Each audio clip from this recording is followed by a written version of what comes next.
struggle in the States between the races has always been bloody, but it has been one-sided. The Negro has been doing most of the bleeding. Mental health is a topic in our community that simply has not been prioritized. This is in great part to how the generations before us coped during intense, extreme circumstances, being in America. Our identifications were erased, we were subjected to brutal violence, and our families were irrevocably broken. We weren't afforded the luxury to consider it a part of our health at all. It is no wonder that in one of his sorrow songs, a Negro could sing out, "Sometimes I feel like a motherless child."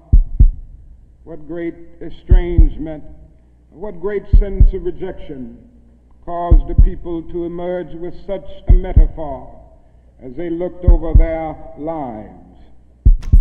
In 1863, the Negro was freed from the bondage of physical slavery. But at the same time, the nation refused to make that freedom meaningful.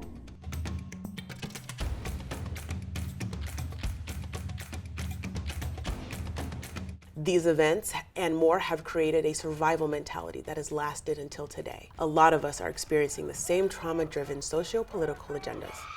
That particular social terror, which is not the paranoia of my own mind, but a real social danger visible in the face of every cop, every boss, everybody. While the institution of the Black church was pivotal to our survival for many years, much of this trauma experienced over centuries has not been addressed, causing ripple effects in Black communities. Black males are also 3 times more likely to complete suicide. We want justice. We want justice for Freddie. An alarming but evident result of the consistent trauma they have faced since the early 17th century. If you're a human living in today's world, I don't know how you're not suffering in any way. I mean, if you turn on the news, that's PTSD right there. We need to talk about it. The more we talk about it, the more people will feel like they can talk about it. Anyone who's interested in making change in the world also has to learn how to take care of herself, himself, their self. My name is Stacey Younge. I am a licensed clinical social worker in New York. I own a private practice called 6th Street Wellness. I work with adults and adolescents who are experiencing anxiety, depression, or who have experienced trauma at some point in their life. I serve as a therapist and a social worker to be a resource to the people to get the help that we need so that we can better support our loved ones and make our mental health a priority. Now let's get started.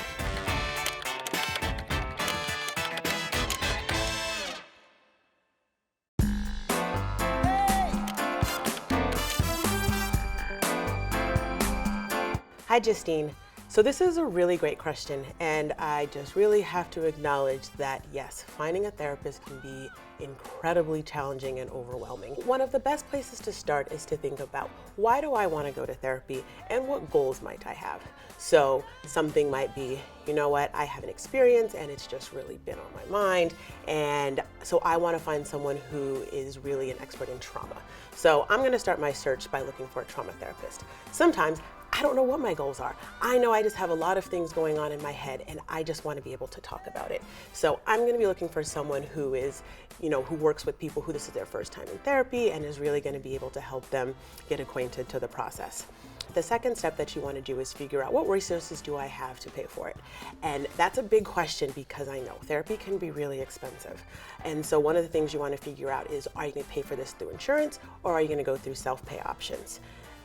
So insurance options, it's best to go through your insurance company, or many of the directories have filters where you can go through your insurance.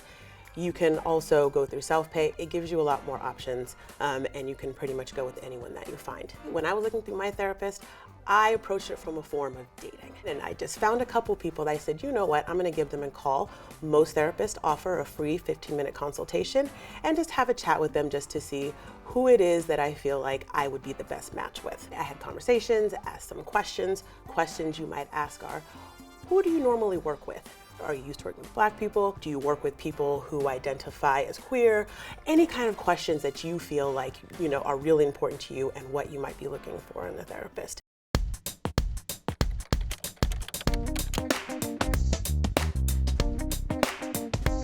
Some of the qualities in a therapist, and they may really differ from one person's preference to another, but you're really going to ask yourself is, who do I feel like I can really connect with? My general rule is, unless you see some major red flags, and that may be that the therapist talks over you, maybe says some things that are really culturally insensitive, really give it 3 sessions, because that really takes the time to really get the vibe and really feel the energy and really build that connection. So some of the things I know I'm looking for when I'm choosing my therapist is, do I feel like I'm being heard? Do I really feel like this person is listening to me? Do I feel like they're understanding what it is that I'm saying? Do I leave the session feeling, you don't necessarily need to feel better, but you need to at least feel like you were able to really process and like it was some work. I generally say therapy is like going to the gym, not the spa. So I really want to feel like I did some work. Other things that you may want to look for in your therapist is, one, it has to be practical, so that they have times. And right now, lots of therapists are offering online options, in-person options, so that you can really see where you feel like you get the best work done. Telehealth is an amazing option, especially for being flexible, especially if you need to do more things inside your home, if it's really hard for you to leave, or if you're working from home. If you like more of the in-person experience, you want some time away, need some quiet, your house is loud, lots of things going on, then that's an option that you'd want to take.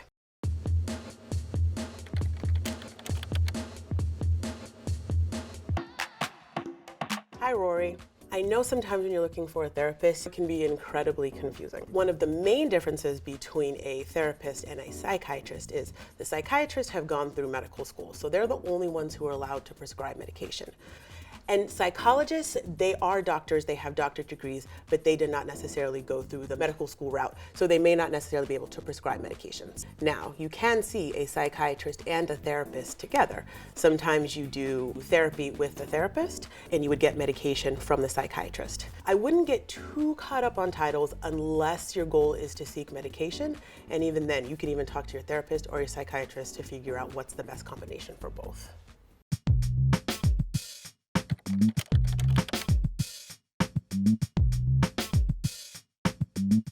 Hi, Vicki. Such an important question, because I know sometimes it can be really helpful to get your family involved, especially depending on what your journey looks like. So one of the suggestions is, one, the best advocates for therapy are people who we're most connected to. So if you're able to start going, or if you're going individually, I would just go and, really be able to talk about and share that experience. And then you might be able to answer some of the questions they may have about why they're hesitant, just because historically it hasn't been something that there's been a lot of care around.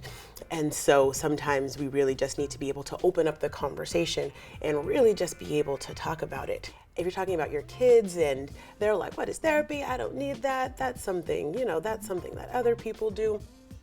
You really want to find someone who specializes in working with adolescents or working with young kids. I know if I have a 14-year-old and they come into my office, I'm not expecting them to be happy to be there or be thrilled. We're really there to meet them where they're at, really be able to talk to them and to engage them in a way that can really help them feel comfortable and really understand what this is all about.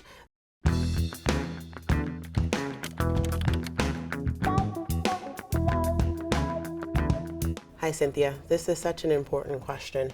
And one of the best things we can do, especially for our children who have experienced or witnessed domestic violence, is to talk about it.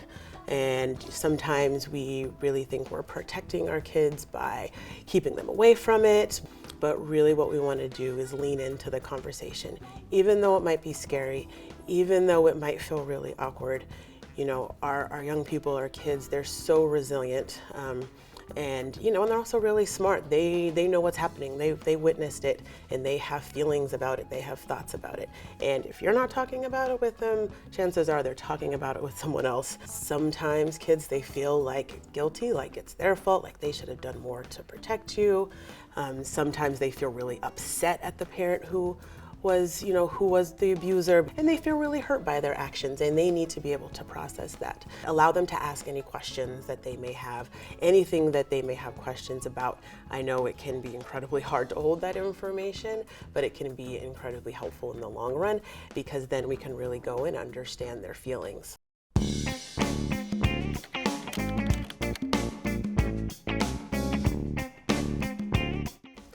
So one of the best ways, especially as families are going through something new and something together, is really understand and the need for both people to be able to have support, and that support might look different and might happen at different times. Postpartum can happen anytime. It usually shows up within the first year, but sometimes it shows up right after giving birth. Sometimes it can show up 6 months later. Sometimes it shows up closer to a year later. It is a mental health diagnosis. When you're a new parent, you are worrying about so many things, and when someone is having feelings of depression that are directly connected to postpartum, there can be feelings of guilt, of unworthiness. So really stepping in and being a supportive partner in making sure that not just the child is okay, but also making sure that the person who gave birth is okay. That they have room and space to talk about what this experience is like, how scary it might be, how unsure they are of their feelings, and we can understand where can we reassure them. How can I better support? What are some more things that I can take on and really step up to the plate? Also, really understand how normal and how common it is, and it doesn't make them a bad mother. It doesn't make them a bad caregiver. It's not necessarily always this place of balance, but sometimes it's like, all right, what do you need?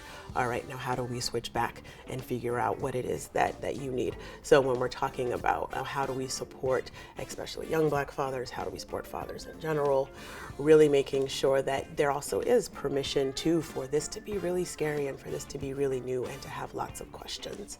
Sometimes it feels like it has to be perfect from the jump, but that, that we are able to pay attention to what everyone is experiencing and figuring out how all these things come into play and figure out what's right for each family.